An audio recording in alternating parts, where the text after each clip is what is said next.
TalkTainmentRadio.com. We give you a reason to come. The world's greatest radio. We give you a reason to stay. Radio the way it should be heard. You got the power. The views and opinions expressed are those of the host and guests and not necessarily those of TalkTainmentRadio.com, 3MR Production, its ownership, management, or staff. We've got the power.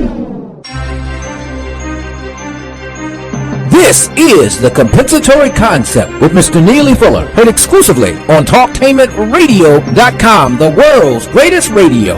Radio the way it should be heard. And now, Mr. Neely Fuller. If you do not understand white supremacy, which is racism, what it is and how it works, everything else that you understand will only confuse you. Only confuse you. Only confuse you.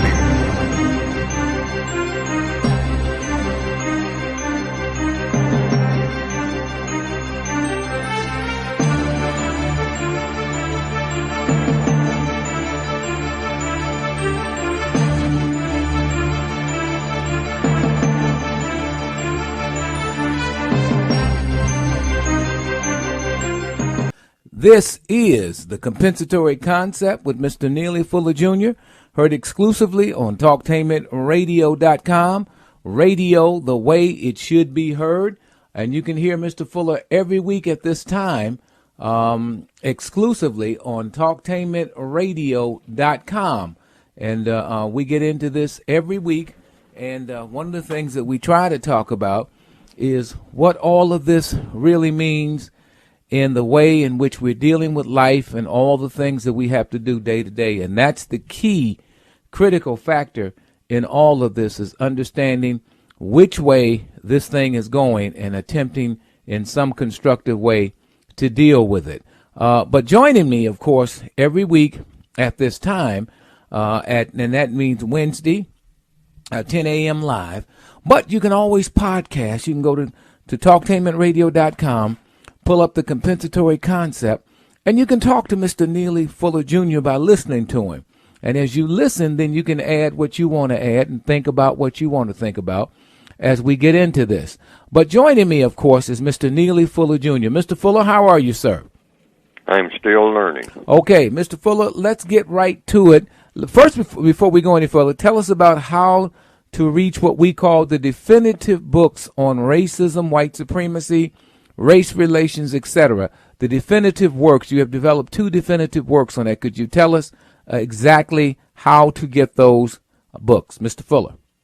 You can get the books, both the basic book and the edition, which came out in 2010. That's called a word guide, a codified word guide. You can get them by punching into your computer the word tiny, TINY, .cc/forward, and then the word Fuller in capital letters, FULLER. I'll repeat, the word tiny, TINY, .cc/forward, then the word Fuller, FULLER in capital letters, and a description of the books, the works that I have produced should come up on your screen, and a form for ordering. Okay, so at least folks can get a hold of the work and figure out, then they can take it from there and then study it and listen to what's happening. Okay, Mr. Fuller, as we deal with all of these things that are happening on the planet, there are some things I'm sure that you've been looking at that you might want to present this morning that you are dealing with. So let's get an idea of what you've observed that strikes you this day, what strikes you as being quite peculiar, or what sticks out in your mind as something that we need to pay more attention to on this day. Mr. Fuller. Problem solving. People are not focused on problem solving. And I think that's what should be the order of the day all over the planet. The best way, the most constructive way to go about solving problems and codifying the methods for doing so, meaning doing the same thing over and over again, as long as that same thing works in the most constructive manner.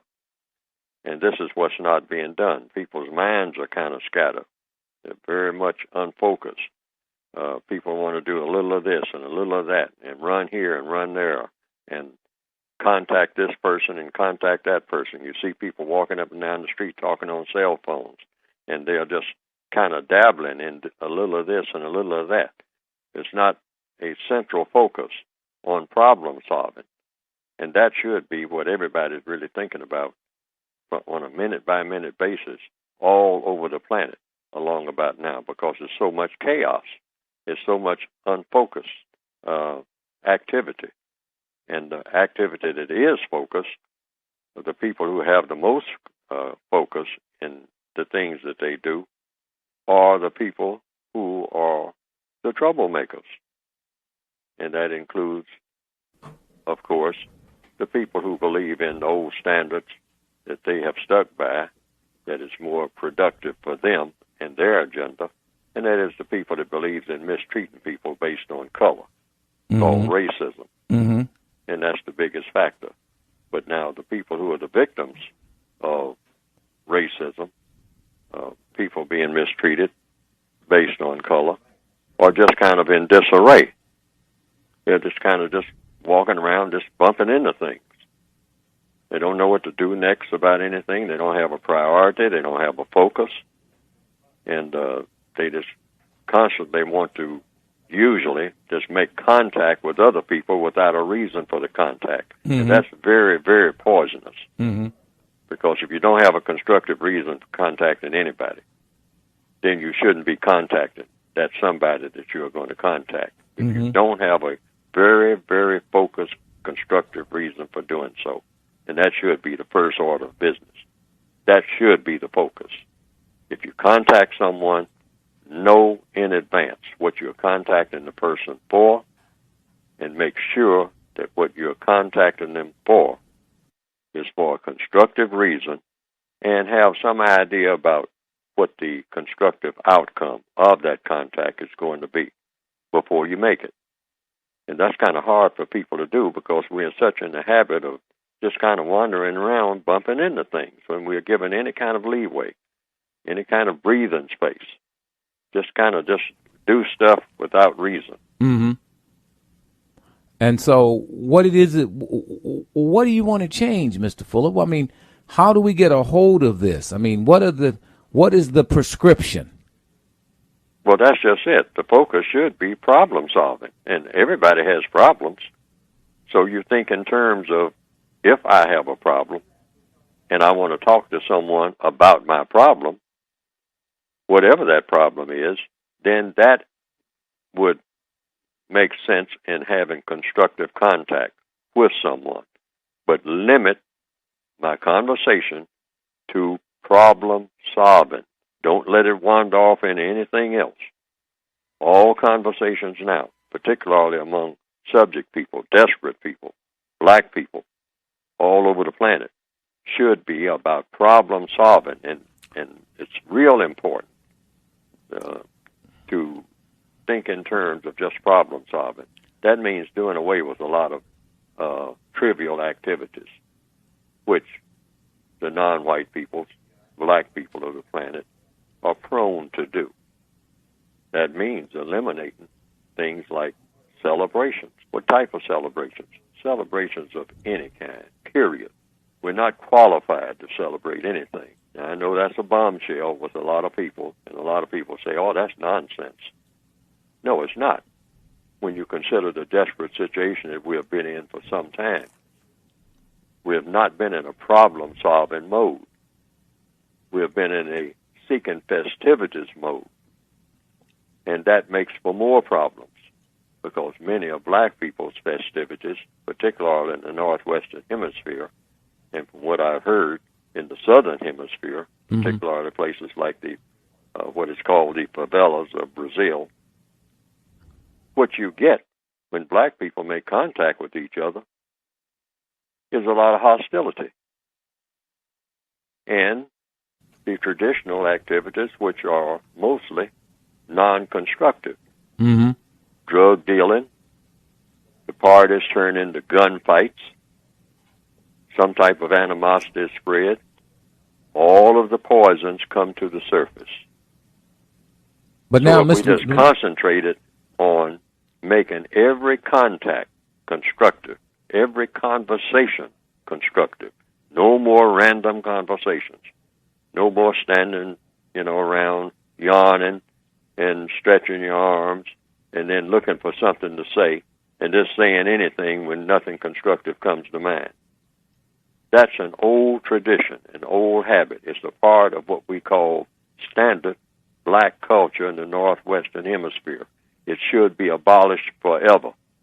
It serves no constructive purpose whatsoever, and it's very destructive, even when it appears not to be. So I should not touch bases with anyone at any point in the day unless I have something constructive to say, including my family, including my wife, or if it's a female, including her husband, children. Is this what you're saying? Particularly, the closer the people are to you, whatever that closeness means, then it definitely should be more constructive. Otherwise, it's going to wind up being trivial conversation that's going to lead to some type of hostility. But men and women who are married, Mr. Fuller, sometimes every conversation, sometimes they just talk just to talk. Sometimes they just, they talk sweet talk to each other. Are you saying that's, that it has to be constructive? They can't have moments of tenderness with each other? No, I'm not saying that. I'm saying if it has a constructive result, yes. But if it winds up being an argument, accusations back and forth and this type of thing, and I don't think you like me like you used to and this type of thing, that's non-constructive conversation. It shouldn't lead into that. And if it leads into that, that means that the conversation should be rechecked, the type of conversations that you settle on having. Too many people complain about all of their relationships. When you talk to people, if people just stop and think about it, I can't get along with my cousin. I had a falling out with my wife. I don't know what I'm going to do about my daughter. I can't talk to her, And there's too much yakking. See, and the yakking, as they say, leads to non-constructive results. Uh-huh. People know this. Nobody has to tell them. People know when there's, when they have a lot of stress and anxiety, and it mostly comes from the way that they contact people and the way that people contact them. And that's family relationships, work relationships. The person comes over from the other cubicle, and the person says, "Uh-oh, but here Mr. we go Fuller, again." Wait a minute. What about all the hugging that black folks do when they greet each other? They hug each other. They fall out over hugging each other, and they just smile, and they grin, and they touch, and they laugh, and they play. Come on, Mr. Fuller. You asking me to give up all that humanity, all that warmth, and just be somber and dead-like and serious at all times? Is this what you're recommending? No. You can be jovial and all like that, but it's got to be genuine and based on something. People are more constructive and have better feelings about each other when they are doing something constructive. It's that non-constructive contact or the abstract contacts when they just do things just to be doing it. So let's say, for example, yes. I go to a family reunion. Now, these are happening, as you know, this time of the year quite a bit. Let's say there's a bunch of family reunions. The families get together and they have a good time. There's no conflict. Everybody's glad to see each other. Aunt May is there. Mama Johnson is there, et cetera, et cetera, et cetera, et cetera. I'm trying to understand and put this in perspective. You say that black folks shouldn't contact each other, they shouldn't talk to each other, et cetera, et cetera. Are you saying that we should do no more of these family reunions and pull people together and have a good time with each other? Is this what you're saying? Because that's like a celebration. Is that what you're saying, Mr. Fuller? No, I'm saying the good time, every minute of it, should consist of constructive activity. And you have to have some structure. People who have had family reunions have noticed that the ones that have some structure to them, where they all come together and they all have a plan like they come together every year. And Cousin Jack, he's talked about from the last family reunion, he was talking about solving somebody's problems there in the family. And that he promised that when he came the next time, he would be able to help out Cousin Jake, Aunt Susie, with a problem that she is having. And he says, now, at the last family reunion, we discussed Cousin Susie's problem. Now, we have been able to resolve that in the interim because we discussed it in the last. We sat around the table, we ate, we all were relaxed and whatnot, but she was having this problem.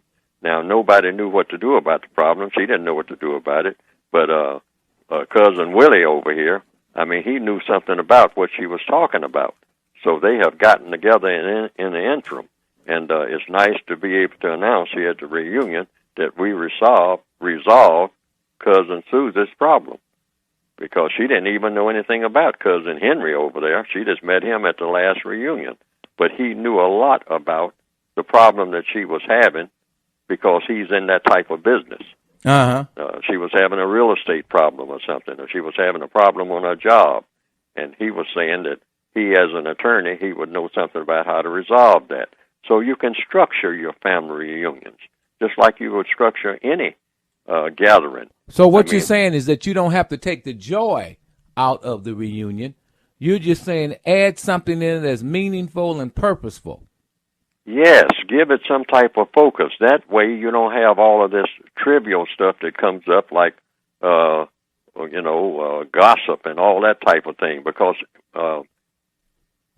evil comes into a vacuum. People know this. You have a gathering of 100 people and whatnot with no kind of agenda, and this is why you have all these shootings among young people. You get 100 young people together and nobody has an agenda. Nobody has an idea why they're there. Then all of the poison begins to come to the surface. I mean, what you are looking at me for. I mean, and then you start picking at each other. See, that's what people do when they start getting bored, when there's nothing to talk about, when there's no focus, when there's no plan, and people are just sitting around eating and looking at each other, and looking at each other, and looking at each other, and looking at each other. Next thing you do, they start picking. Then they start picking. I mean, that's just automatic. But if everybody is very animated, everybody's very, highly motivated and whatnot, and talking about problem solving and how to go about solving problems, and everybody's having some input, I mean, people can all try to talk at once and all like that. And everybody's jovial and whatnot, but you're problem solving. And everybody leaves there, I mean, feeling excellent. When they get back on the plane and all like that, they say that was an excellent reunion. Okay. I came here feeling kind of down, but I'm leaving here because, I heard from Cousin Jake. Feeling lifted.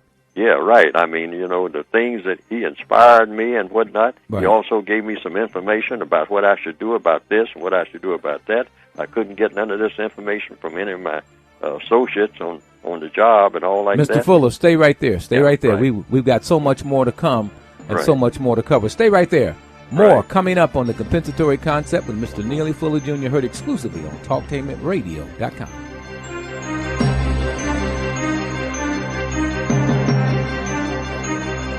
Dispatch.com is your hometown homepage providing breaking news and updates around the clock. The Dispatch.com network of sites can also help your business in these tough times with the tightest targeting in Central Ohio. The Dispatch.com network has ranked #1 among all local media sites for more than 2 years straight. And together with Yahoo, we're the only network that can deliver your message to 90% of the local online audience. Dispatch.com, customized solutions to reach potential customers. To learn more, call or visit dispatch.com/hometown. Earn a degree in business administration from Globe University and enter into a career with high job placement and be more employable in a competitive job market. Build a career in the private sector. Become a consultant. Work in a government agency. Go the nonprofit route. Or use your entrepreneurial skills to open your own business. Your success starts here with a degree in business administration from Globe University. Inquire online at globeuniversity.edu.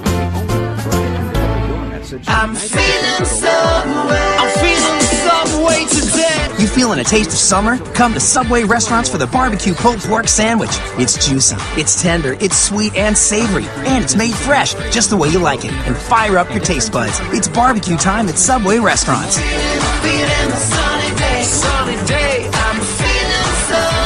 Subway. Eat fresh. For a limited time at participating restaurants.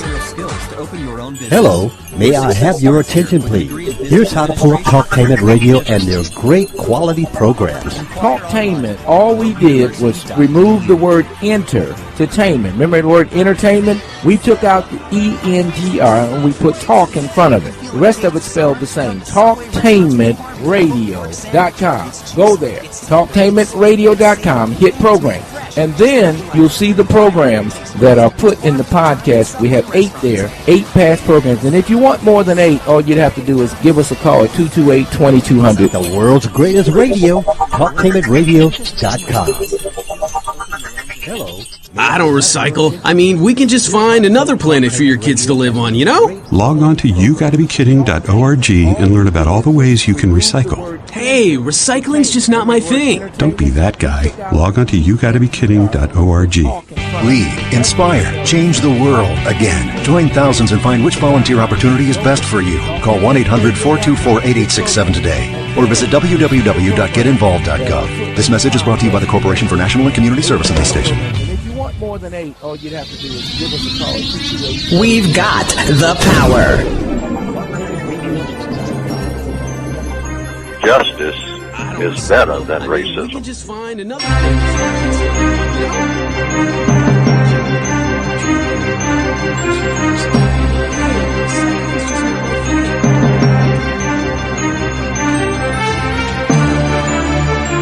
This is the compensatory concept with Mr. Neely Fuller Jr. heard exclusively on TalktainmentRadio.com. Radio, the way it should be heard. We've got so much going on, so many things happening. But Mr. Fuller kind of has dropped what I call a bombshell when he said that there's just too much celebration going on in the African American community, and that as opposed to doing all the celebrating that we ought to do, we ought to be doing problem solving. Now, Mr. Fuller, of course, is the author of 2 definitive works on racism, race relations, white supremacy, all of these things. And I'll give him a chance to get in there. But he dropped that. And that is very, very heavy, particularly in the African American community, because this is the season of celebration. I mean, celebrations all over the place, from high school graduations, college graduations, family reunions, picnics, outings, you name it. Outdoor this, outdoor this. The 4th of July is coming up. Memorial Day has just passed. State Fair. I mean, all kinds of outings are going on. So I'm going to go back through this in this season and kind of walk through each one of these to see if I get the feeling of what Mr. Fuller is talking about. Mr. Fuller, so high school graduations, events like that, would those be perceived in the code as constructive events that people need to go to? And then the receptions that follow, where people drink, I mean, not necessarily drink liquor, but sometimes they do, and they have parties for the graduate and all that.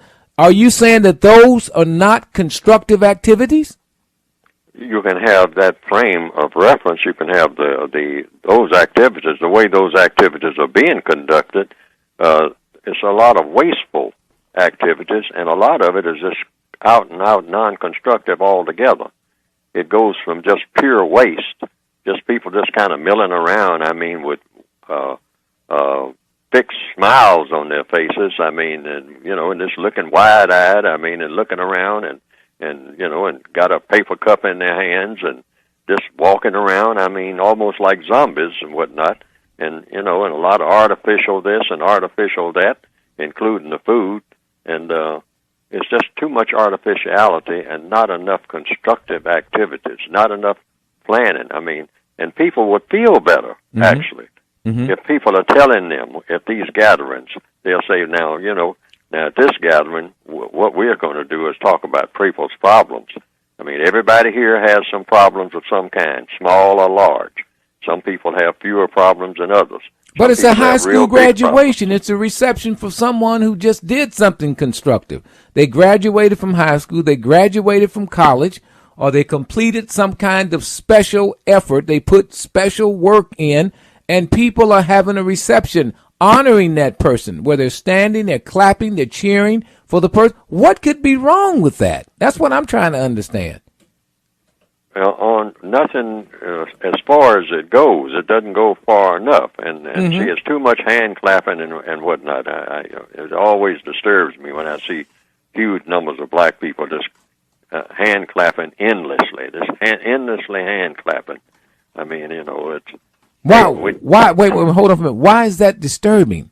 It's disturbing because there's no second act. And there's too much of it. I mean, you can just be better, no hand clapping at all, and everybody just says, "Hey, we're going to assemble in room number C, meeting room, and now at least the Corleones, like this program opens up, we're going to meet in here and we're going to talk business. We're going to talk business. We're going to go right from the getting your diploma and go right over here in this big meeting room, and then we're going to take it right from there, and you're going to be a lot happier when you come out of that meeting room, because we are going to talk about what you are going to be doing as of tomorrow, now that you have graduated. And that everything that's said in that meeting room is going to be more money in your pocket. It's going to be more of this and more of that. You're going to have very concrete directions.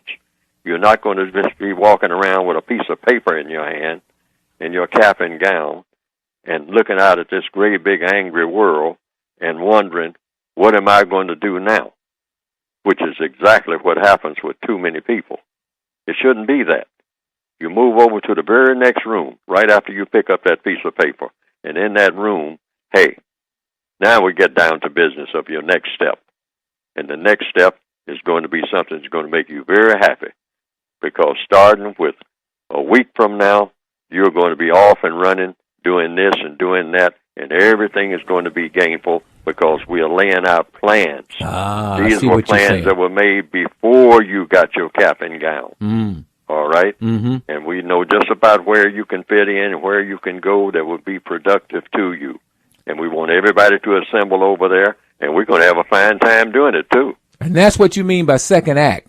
Meaning mean. There's no purpose to the graduation other than once the graduation is over, everybody gets drunk, and then they wake up the next morning looking silly because there's nothing that comes after. And then the child wanders around for days with no direction, no nothing, and then they've been abandoned. Right. Then life becomes hopeless almost. Yes. You almost can feel it coming. As you walk down and pick up your diploma, you're thinking about what happens after this? Yes, what next? What is life? What next? You begin to feel naked at a certain point. After all the festivities die down and whatnot, and you get in the car that picked you up and take you away from the crowd and all like that, now you begin to feel, now what am I going to do? What is life going to be like? Now, I know what I have seen before with other people who went before me. Is that going to be my plight too? You got to be asking that question. I know this because I've been there. Well, especially African Americans, because they're not in control of any economics, systems anywhere. There's, and with the Corleones, they control maybe billions and trillions of dollars, and that they didn't directly control, they had maximum influence over. So they could tell a person, once he finishes, you will go there. And they can tell him with certainty, you will go there. This is the plan. African Americans, once they finish, they've got to go ask somebody for something and hope that they'll get it. And most of the time, not even knowing what to ask for. There's no direction at all. Not even knowing what to ask for. And I know that that's true. Most people who are listening to this program right now know that that's true. Cap and gown, diploma in hand, but when you walk out into the big world, you don't even know who to talk to about what. even what to ask for. You don't even know what to ask for. You walk up to a person, and the person says, well, now you got your cap and gown, you got your diploma. What are you going to do now? You almost feel like, you're being intimidated. What do I do now? I mean, no, somebody tell me, what do I do now? They've been telling me everything else all these years. Go to school, get my diploma, go here, go there, cross your T's, dot your I's. Now, I've done all that. Now what? Mm-hmm. Now what? Who do I talk to? Where do I go? Everybody walks away. Say, well, go out into the world and be a success. Oh, wait a minute. I mean, out into the world where? Where is this success? Well, you'll find it out there somewhere. You tell a black person that in a world dominated by racism, is that a prescription for success? What you're saying is that's a prescription for disaster. That's exactly what it is. And 2 years later, I mean, where is he? He's in trouble. That's what. Where is she? So what does all this hugging and greeting, and you know how we do? Oh, my God, do we put on a show with the hugging and with the handshakes and with the laughter? What's all that about then? I detest it, and I've gotten to the place where I don't even like to do it at all. Not at all. Zero.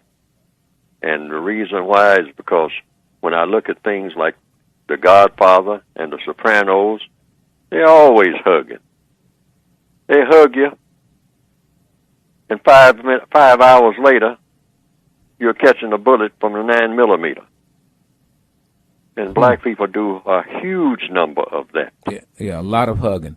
We come together, do a whole lot of hugging. We got 15 different types of handshakes and all like that. Mm-hmm. And then anytime 15 of us get together for anything, it's a lot of hostility that comes to the surface after all of that hugging and whatnot. After all that going around saying, you my man. Love you, man. I mean, we see it in church. We see it after church. Backbiting, backstabbing. Yeah. But plenty of hugging. Plenty of hugging. Plenty of hugging. Just hugging and hugging and hugging. High-fiving and hugging. That is almost like a badge. And reminds me of people in the mafia. People in what they call organized crime, the Corleones. Now, Mr. Fuller, before we saw movies, a lot of movies about the mafia, before black people really saw them coming up in the 20s and maybe the 30s and 40s. I don't know, you weren't around that far ago, but what I'm saying is, what do you recall when you were coming up? Do you recall seeing all that hugging and backslapping and all that kind of stuff go on? Not among black people, no. You did not? No. That's black interesting. People, yeah, most grandmothers and all like that, they would just walk up and they'd say, sit down here, fella, I want to talk to you. And she'd sit down in the rocking chair and she'd talk. She didn't do a whole lot of hugging, but she'd do a lot of talking. I mean, when I say do a lot of talking, actually she didn't do a lot of talking. She did very little talking, but what she would say would be right on point. Mm-hmm. Maybe we need to use that. Think of that. As the model? The most constructive way. Yeah, as the model. I mean, forget about the hugging. Just sit down, pull up a chair, and say, okay, son, now here's what. All right, now we're getting somewhere. So when we came, but all the hugging without any talking and without any prescription. But you know something, Mr. Fuller, you're absolutely, because I don't remember all of that coming up. I don't remember all of that. I mean, and we weren't cold or insensitive or unloving towards each other. I just don't remember all of that. You're right. I mean, when my father said, do your work before you play. I mean, that was his edict. And when he met you, it was always about work. It was about getting something done. And he put that notion in our brains. And that's how we are today. It's about work, and work becomes joy. Work becomes your fun. Work, you live your work because you're getting something constructive done. But but I don't remember. You're right. I don't remember all of this that I see now. You're all this hugging every 5 minutes. Everybody's falling all over top of each other. And I don't do it. I try not to do a lot of it, but it's very difficult to just walk away and not do that because people say you cold. They say you insensitive. And then they'll say your mother, you didn't get enough lap time and all that kind of stuff. You see? So it's hard to break this, Mr. Fuller. How do we break it? You break it by simply doing it. And just do it. I mean, and see, the concentration should be on people themselves. When we say people don't get along or people should get along, it has to do with doing something. And the doing is not just touching and feeling and hugging. The doing is when, if you ever notice, if two people are like in the movie Shane, I just use a movie for an example, the two people there were trying to move a... You're talking about Shane with Alan Ladd. Shane with Alan Ladd, right. A Western movie, and right. Van Heflin. Right. They were trying to move a tree stump. And, one of them would swing the axe for a while, then the other would swing the axe for a while. I mean, they'd take a little break, then they'd go back to swinging the axe again. Now, one was working from one side, and the other was working from the other side. They'd been trying to get that tree stump out of the ground because they had to hack it to pieces with the axes in order to do it. They didn't have modern machines or power tools, anything like that. So they would kind of look up at each other every now and then and just kind of smile at each other because they were making progress doing the work. Now, that was you might say, the camaraderie. That was the thing that was bringing them together, moving the tree stump. They were working toward a goal, getting that tree stump out of the way, because it was interfering with other things that they were trying to do. So that's why they were working at it. And it was very hard work. But there were two people working together. They were almost strangers, but when they finished working together, they weren't strangers, because they were both working toward a common goal. Wow. And this is what brings people together. So you have to have something, some object other than each other, because when the object is just each other, and you're just sitting and looking at each other, and you're not doing anything constructive, you'll learn to dislike each other. That's just a progression of things. Wow. You'll start picking at each other. And this is what happens when people just sit around a big table at a family reunion. Next thing you know, the gossip comes out. Oh, there's Keisha. Was she at the last family reunion? Stay right there. Oh, yeah, here comes Keisha. Stay right there, Mr. Fuller. We're going to get into Keisha and more than that coming up on The Compensatory Concept, heard exclusively on TalkTainmentRadio.com.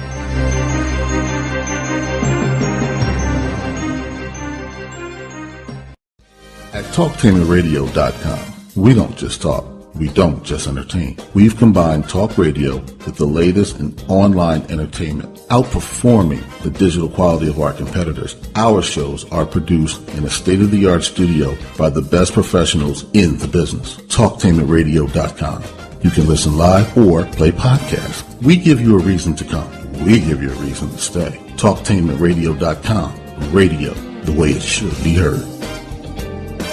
Do you like sweet tea or do you love sweet tea? Hi, I'm Jackie, founder of JC's Sweet Iced Tea. Well, I've got the tea for you. JC's Sweet Iced Tea is an all-natural, authentic, Southern-style sweet iced tea. It's an old family recipe out of South Carolina. I'm a Southerner and I know sweet tea. Go to jcssweeticedtea.com. It is distributed throughout the state of Ohio and Kentucky. Locally, it is at Cafania's, Celebrate Local at Easton, and also we're in Whole Foods. It is affordable. Yes, you may use your credit card to purchase or you may use PayPal to purchase bottles of JC's Sweet Iced Tea. The case consists of 12 16-ounce bottles. Our website is jcssweeticedtea.com. And our email address, jcssweeticedtea@gmail.com. Phone number is 614-203-0690. JC's Sweet Iced Tea.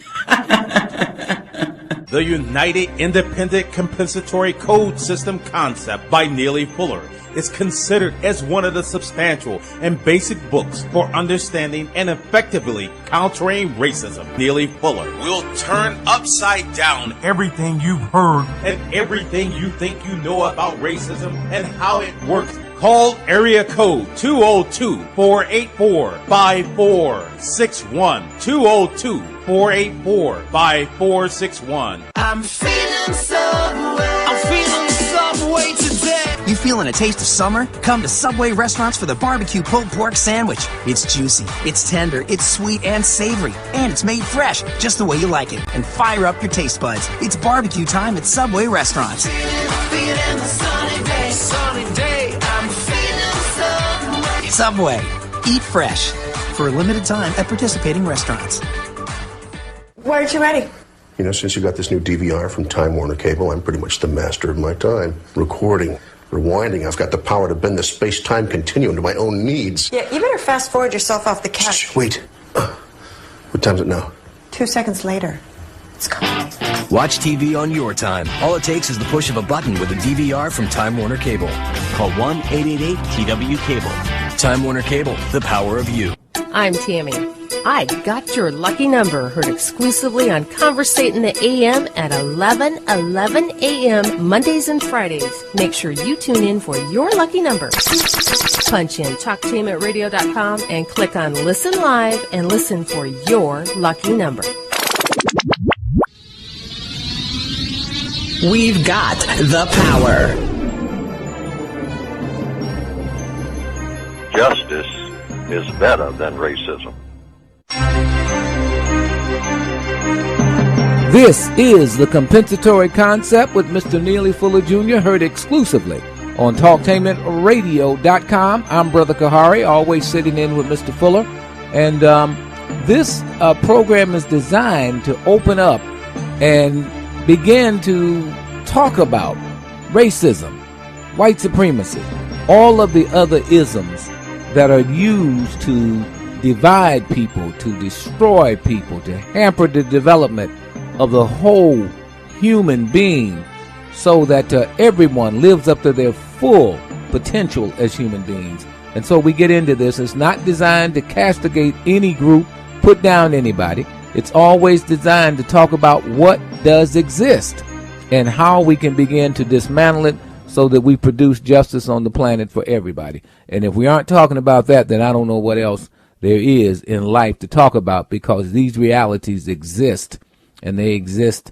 And the more you don't talk about them, the more they stay and the more they grow. And actually, in the short or long run, the worse the situation can get. But we're dealing with in this segment, we're talking about things that need to change so that people move away from doing what they do, which is behaviors that are non-constructive, into problem solving or dealing with constructive behaviors that improve the conditions that people live under. And that's one of the big problems. People are constantly living in hellish situations, and yet they don't seem to be able to know how to get on top or how to solve it. They seem to be going in circles more and more and more, doing the same thing. And of course, you know, when you do the same thing and it's non-productive, you get the same results. And that's what we're seeing. And so we're going through some of those behaviors that need to change. And one of the biggest behaviors is this need, particularly of black people, not to address reality. What they want to do, according to what Mr. Fuller said, is party, celebrate. And the only time they come out or think about anything is when there's a next party. Now the big party is a game. It can be a Super Bowl game. Now it's the NBA playoffs. When you get into conversations, especially with black males, Mr. Fuller, it's rare that you engage black men where they are really having constructive conversation. Usually they're going to talk about the game, they get all animated. In fact, get so animated, sometimes they want to fight you. I mean, why is it that they get so caught up in this kind of nonsense, Mr. Fuller? Well, because that's all we're given. We're not given any kind of focus. I mean, that's why we walk around mostly with kind of numbers on ourselves. I mean, imitating some quarterback or something like that, or some baseball person. And we want jerseys. I mean, we want some kind of identification with somebody who is in sports. And you'll see a 40-year-old person, 50-year-old person walking around with number 89 on his front and back. Of the some major league team of some type and whatnot, and that's what he identifies with. And so he walks up to someone, gets on the elevator, the freight elevator and whatnot. That's where the conversation is going to be. It's 4 other black people on there, and somebody mentioned something about some sports, some football team, some basketball team, not so much baseball, certainly not hockey, but usually if it's basketball season, someone will mention something about it. Right. And that's the conversation piece. Well, they built a whole industry off of this. I mean, a whole industry of being focused on nothing. I mean, it's amazing. It's amazing. But yet somebody's making billions of dollars off of it. People are being paid millions to do absolutely nothing. I mean, it's amazing how important a basketball game is. And it has no relevance to solving anything on this planet that's important. Nothing. And yet people get caught up in this, Mr. Fuller. They're being what you're saying is they're being programmed to be caught up in this. Yeah, yes, but see, and I'm really not condemning that so much because somebody, standing, yelling at the team, and they, at that moment, there's some type of interaction between that person and the person standing next to them if they're yelling, in praise of the same team. But why doesn't that same enthusiasm, that same energy, spill over into all of the other things, like doing something of constructive value in all of the other areas of activity, economics, education, not just entertainment, but in labor, in law, in politics, and you have some of it in religion. That's why people keep going to church, I guess. But Mr. Fuller, they'll pick up a little of that for a couple of hours out of a week. But what about the rest of the week? Yeah, but that's what I'm saying. But here's the problem with this. This is why I do have some concern with it. All of that energy, all of that emotion, all of that mindset is caught up and controlled by all the subliminal stimuli surrounding a basketball game. All the commercials, all the things that are designed, they have produced a sports industry, Mr. Fuller. Sports channels that are huge, huge. And all it does is keep these guys clued to something as mindless as a game. Keeps them going in and out, and then they gamble on these games. That's why I think some of the emotional stuff is there, is because folk are gambling like 40 going north on all of these games. And then it takes their money, it takes their emotion, then it saps their mind. To me, this is very detrimental. You don't think so? Yes, I've seen it have that detrimental effect. In fact, I know of occasions, of situations where people, and some of them really middle age. I'm not talking about teenagers. I'm talking about someone who was about 50 years old. And actually, when his team lost, he couldn't hardly come to work the next day. Right. And if he came to work, he was walking around, very sad. And it wasn't because he lost money on the team. It's just the team lost. He was emotionally caught up in it. He was emotionally drained. That's right. Completely emotionally drained, like someone in the family had died. Right. They live for this. That's the point I'm trying to make. There's something incorrect about this behavior, don't you? There's something very detrimental. You can't get 5 black men to come out to any event to do something constructive. But if you invite them to come over to watch a game, have beer, etc., they'll show up. Or a boxing match, they'll show something with fun and games. They will show up. And that's the point I'm trying to get. How do we break this hold? How do we turn that around? Well, we don't turn it around. What we do is morph that into the other areas of activity, like economics. That same type of enthusiasm. How you use your time and energy, which is basic economics according to what I've written. Mm-hmm. It's not just money. It's how you use your time, how you use your energy, your very conversations with people. Be enthusiastic about talking about things that are constructive, things that will help somebody to problem solve. See, we can keep that focus just on those 2 words so we don't lose focus. Just those 2 words. We can just ask ourselves all day long, this thing that I'm fixing to do, this thing that I'm thinking about doing, this place that I'm fixing to go, does it have anything to do with problem solving? And if it does, what problem? And what would be the solution to the problem? Does it have any connection with problem solving? Mm-hmm. Suppose we were in that frame of mind. Overnight, we would be a completely different people from the type of non-constructive people that we basically are. If we just walked around all day thinking about the most constructive way to solve problems. So what you're saying is... And be completely enthusiastic. I mean, actually be joyful about it. I mean, be like it's super entertainment over the top. Problem solving. Every time we solve a problem, boy, I see what you mean. I see, because basically when they sit around and talk about a game or what happened in the game, they are all sitting around trying to problem solve. They're trying to figure out what was done wrong, why this team didn't win, who did this, who did that. So what you're saying, that is problem solving, but in a non-constructive way. But it's too limited. See what I mean? They're just limiting that to a game. Why not spill that same enthusiasm over into everything else that you do 24/7? Gotcha. Yes. Economics. See what I mean? Why not problem solve there? Why not be enthusiastic about that? You know, how you use your time and energy even. I mean, the food that you eat. I mean, you know, problem solving. Get rid of obesity. Problem solving. You know, how do we go about doing that? Talk about that at the family reunion. Create that same energy. We got everybody here. I mean, we got 78 people here at the family reunion.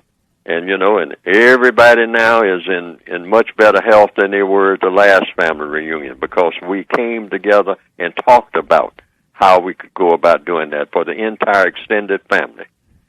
And now everybody here, is looking good, looking fit, and whatnot, moving fast.